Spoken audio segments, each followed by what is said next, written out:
And now, a message from our sponsor, Flamingo.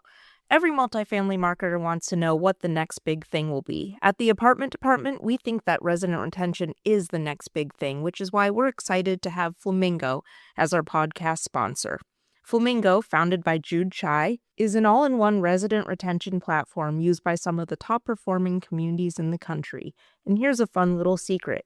If you see a community with 300 plus online reviews and 65% plus retention, there's a good chance they're using Flamingo. From automated renewal management and resident events to amenity bookings and even an AI concierge, Flamingo brings everything together in one sleek app that residents actually use. Learn more at getflamingo.com. Hi, everyone, and welcome to the Apartment Department live from Zillow Rentals Unlock. This is an unbelievable experience. They have a whole podcast corner for us, which is great. With me, as always, Chris Johnson, my co-host, and our special guest, Daniel Paulino, who is VP of Real Estate at Reputation.com. Daniel, thank you so much for joining us. This is awesome. I think we really wanted to talk to you today about this idea of, reputation has always been important, but I think it's really gaining momentum in the past couple years, and really kind of this idea is reputation as curb appeal, right? For the multifamily industry, for our properties. So we're going to talk about that today, but first, will you introduce yourself and tell us, how did you end up at Reputation.com and why? Absolutely. Well, thank you so much, first of all, for having me. It's a pleasure to be here. It's such a neat setup. So looking forward to Zillow Unlock. It's always one of my favorite events every year. So yes, Daniel Paulino, VP of Real Estate at Reputation. I've been in the role now for just a little bit over 3 months.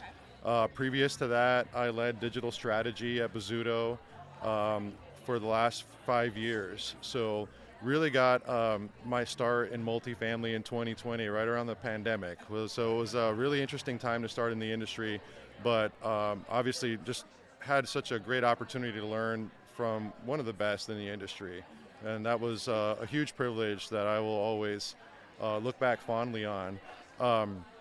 In regards to the question on reputation, absolutely. It's so important these days. Like you said, I love the fact that you said digital curb appeal, because that's certainly what it is. At the end of the day right now, we know that we're in a competitive market. All the operators are in competitive markets, and prospects these days really are looking for what differentiates a community. And it's not, I know we always talk so much about amenities and programming and but at the end of the day, prospects, residents, what they're looking for is what is their overall experience.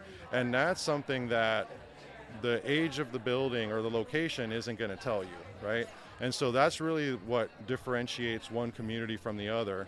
And that's something that, the industry has been focusing on, but the reputation piece of that is now coming to the forefront because of AI.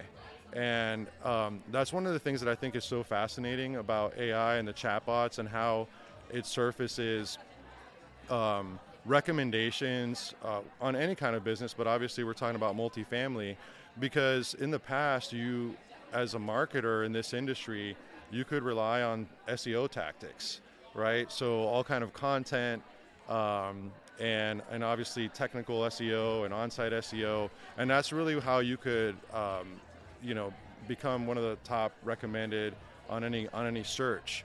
But now with AI overviews and the chatbots, they're really looking at true customer sentiment in every industry in order to surface recommendations. And so that's something that you really can't game anymore. And so I think that we're entering into a new era of authenticity, and it's why it's become so important to really truly understand your customer sentiment and make sure that you're putting steps into place to improve your reputation constantly, because without a strong reputation, and I know we'll get into it because it goes way beyond your average review rating, without that, you're actually losing prospects at the top of the funnel before they even actually hit your funnel. So really, I call it above the funnel. They're never even entering because they're not actually being recommended when they do their they do their searches and their queries to AI.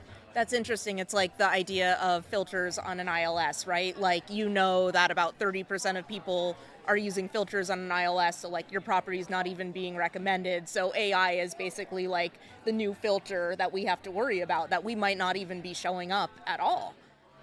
That's absolutely true, and it's really concerning, and I think that this is why companies are sometimes focused on the wrong thing. I've seen that a lot of operators right now are focused on having a great average rating, and one of the things that becomes that we know, because we partner very closely with Google, is that there's so many other pieces to their algorithm of how they recommend locations in any kind of industry, right? In any industry, but obviously in multifamily, it's super important, because if you think that you're going to be recommended just because you have high reviews, you're missing out on what that algorithm actually takes into account. So if you've noticed, if you're ever traveled or you're searching for a restaurant near you or a coffee shop, you'll notice that sometimes it'll be on page 3 or 4 of the results that you see like a 4.8, and you're wondering, why was I seeing 4.3s and 4.4s and the 4.8 didn't show up? And that's because there's so much more to it. And that's what I think operators really need to focus on today, is understanding how that works. Well, that's interesting. Can we dive into more on the algorithm and what they actually are looking at? Yeah, so there's like 9 different components. I think it's a little bit too technical to get into today, but let's suffice it to say that it no longer is just about the average review rating, right? There's different pieces of that actually have to do with the volume of reviews, the frequency of reviews, how often you're responding to both negative reviews and positive reviews, believe it or not. So it's not just the rating, right? And so those are components that are really important, and increasingly the newest algorithms are starting to take into account the uniqueness of each response. So if you're copying and pasting responses, and even if you have a library of, here are responses, or the shell of responses for positive, and here's some kind of guidelines on negative. If you're reusing those throughout your portfolio, it actually is hurting you. So these are the things that a lot of people don't know about, and we know this because we partner so closely with Google. So what Reputation has done to make it very simple for people to not have to really constantly focus on all the little pieces of the algorithm is, we've had now for well over a decade what we call the reputation score. And that reputation score is a score that easily lets you understand how your community is doing versus the competition, versus your other communities, and it gives you such a simple metric. Now, obviously, there's much more beneath the surface, but at a high level, if you focus on that score, and as a partner of ours, we do obviously tell you all the different components. There's 9 of them. And we give you recommendations. So our platform doesn't just give you a reputation score for each of your communities, it actually gives you recommendations. And those recommendations are really important, because for too long, reputation management in this industry has really been about, what are the insights, what are we hearing? But then it's really up to you to figure out what to do. And our philosophy in every bit of our platform and every discrete product within our entire ecosystem, it's really very focused on recommendations and actions, because insights are great. We know that, right? In this industry, we have no shortage of data. We have no shortage of reports and BI. But what isn't always as easy to come by are, what do I actually do? Let's drown out the noise. There's so much here. What should we focus on? And that's really one of the things that sets us apart, and we believe is a huge differentiator when it comes to your overall strategy. That's interesting, and you're probably talking about operational changes as well, things that can be implemented with processes, or maybe ensuring that site teams are following policies and procedures. A lot of companies already have these foundational operational things, but sometimes having a gut check of are they actually happening or not? And I think that's wonderful too, because I know a lot of times, sometimes marketing and operations inadvertently speak different languages, and so to have a tool that allows marketers Because in our case, marketers are typically the ones that have access to the reputation management platform. So then to allow us to have a tool to go to our operations team and saying, here are the recommendations that we're seeing to make this property better so that the curb appeal is better, that's a huge win. Right, absolutely. And what I like to think of the reputation score as, it's definitely a bridge between marketing and operations, because you're right. Reputation management for so long has been part of just the marketing org, but we know that what happens at the site level, the operations of the sites, that's really what drives the sentiment of your consumer. And so having a bridge between the two and one universal language helps everybody to be aligned. And that's the best type of strategy, where it's not, hey, this is a marketing initiative, or what I've been hearing a lot lately is we have an executive who they're just very focused on our average Google review rating, and as long as we have a 4.5 and above, they're happy. And so that becomes the pursuit. And that pursuit is, it's not a bad one, but it's a very limited one in this day and age. And so it actually creates a lot of blind spots that people aren't really keeping into account. And having something that really makes it where everybody's aligned and can focus on the score. And I saw that come to life at Bozzuto. And Bozzuto, the reputation score is used on every BI report. It's the way that people at the site level get bonuses and get recognition and also on their performance reviews. But it's something that marketing focuses on as well. So everybody can be aligned. And there's, again, a lot of pieces that kind of make sure that you're really thinking holistically about the health of each location. I think that's really important as we talk about bridging the gap, because we want to be able to give actionable tidbits to our site teams. Here's what's going well, and here's what we can work on. And I think with tools like yours, it gives us the ability to see what's working and what isn't, and where we can go maybe tweak something. Maybe we have a process that's broken. Maybe something's not working right on the prospect side, and we can get this information and go fix it before it becomes a huge problem or ruins the experience of the prospect/resident when they move.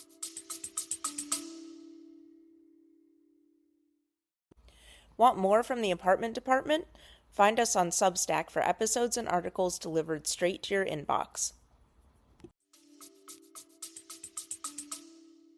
That's right. And really trying to isolate feedback to, in this industry we talk so much about the resident's journey, right? The resident journey is a long one, and it's one that we want to make sure our residents are happy throughout their entire life cycle with us. And the challenge has been for so long that with reviews, which are the most common type of feedback beyond surveys, is that you can't always parse it down to what specific part of the journey that was in. And so what I love about our platform, Chris, is that we can take through just a normal review that's given on Google or any other platform and really categorize it through our AI, categorizes it in different parts of the customer journey. But it's not one for one. In a review, there's never a review that is only about one piece. Most times reviews kind of are broader in their feedback. And so, in one review, you can have multiple parts of the journey discussed. And so we isolate that and we show you all your feedback across the board.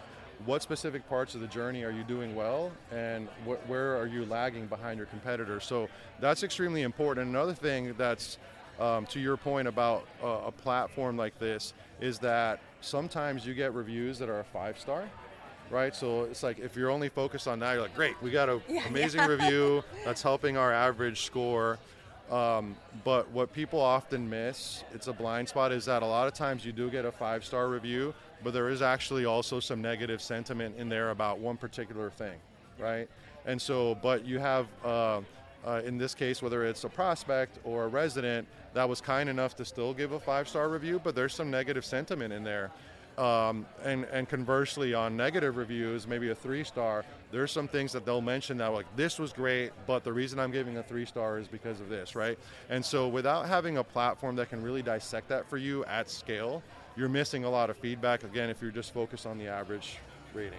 Yeah, totally agree. Yeah, That 'cause feedback otherwise- is so important. And you're right, because I'm not going to be able to go through 100 reviews and, like you said, like tag them with 3 different things. Like, I mean, I might be able to for one property, but not like a portfolio of properties. I want to switch gears for a minute because we were talking before, and part of your new role is obviously you're now getting to work with a lot of different property management companies, operators, owners. And so I kind of want to hear from you a little bit about kind of in general how you're hearing your partners think about reputation score, reputation management, surveys, feedback gathering. What are some good things you're seeing? And then if you have any maybe other things that, you know, people might need to change Yes. their perception on. But let's Yes. talk about the fun good stuff The first. good stuff. Yes. So it's definitely been eye-opening. I've been, again, now in the role for just a little bit over 3 months, and I've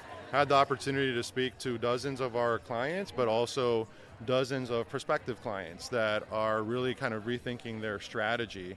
So on the good side, what I'm seeing is I'm seeing a greater understanding that there's many operators now that are really honing in on the fact that, you know, our current solution as a whole is very piecemeal. We have one technology for reviews, we have another one for surveys, we have a social tool over here, and they're starting to understand that really what is the currency to improving your operations and your customer satisfaction or resident satisfaction is really bringing all the data centralized, right? Because without that, you have one platform telling you like the insights are these are the insights from one platform, then you have another platform with like very different findings, and so it just becomes really difficult to truly hone in on what to focus on. And I'm seeing more companies that are like, yeah, we recognize this is a challenge, and we've been doing it this way for so many years, and they're starting to recognize that this is something that really needs to be, if you don't have all that data centralized, you're going to have a lot of noise. You're going to have sometimes the tail wagging the dog, right? And so I'm seeing a greater understanding of this. Unfortunately, though, I would say that most companies I'm seeing, they're still doing that approach. So while they have an understanding that we need to go this direction, I would say that most of the companies I've talked to are still using just so many different technologies within their stack for reputation. I think that makes sense. I mean, I think I told you that, you know, full disclosure, we use reputation.com, and that was one of the reasons that we switched when we went through the, we didn't send out an RFP, but we had our own internal, you know, sure. I'm not thinking of the right word, but you know what I'm talking about. But anyway, one of our goals really was to consolidate our different platforms. We were using Chat Meter for like local listings and responding to reviews, and we were using SurveyMonkey, which was manual. You had to download an Excel spreadsheet and then upload it, and it was awful to send out surveys. And we were able to consolidate, and then we were able to add a feature too by moving to reputation.com. So it really was a game changer for us. Right. And the access levels too, like we're able to automate reports out to our RVPs. They're able to have access to the platform, which wouldn't have been possible previously, only because to ask someone to log into like 4 different platforms right. is not realistic. Right. So the way I think of that is, you know, there's so many of us that are in the Apple ecosystem, right? We have iPhones. It's the most popular phone out there. And you start to notice that even if you just have the iPhone and you don't necessarily have other Apple devices, just within the phone itself, all of the apps communicate. It's easy to share from one to the other. It just makes it so easy because it is an ecosystem. When iPhones first came out, it wasn't that way. So you couldn't really easily transfer data from one thing to the next, and it didn't give you that kind of just overall ecosystem feel that you have with Apple.